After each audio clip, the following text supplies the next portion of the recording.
قصيدة بعنوان حلم متبخر بقلم محمد القحطاني أبو بدر.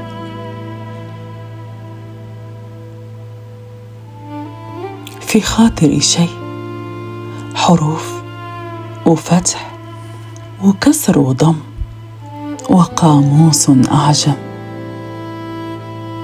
مشاعر الصادقة أعطيتها ولم أتجرع منها إلا مرارة الألم.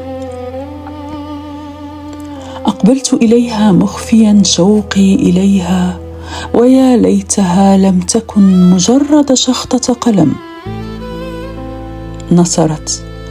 نطرت ثم نطرت حنينا، أتى إليها سراب متيقن منهزم.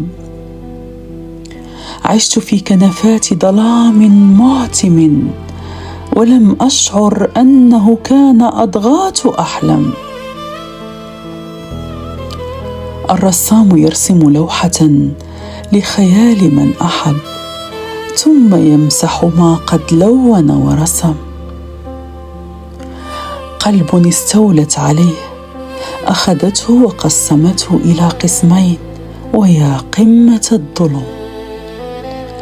السماء في تواجد ضياء الشمس فراشة حول ضوء خافت تحوم. وإذا أتى الليل واختفى النور ديباجة وسواد معتم أظلم. أعشق وضع للقمم حبا، غاية من كان عاشقا لأعلى القمم.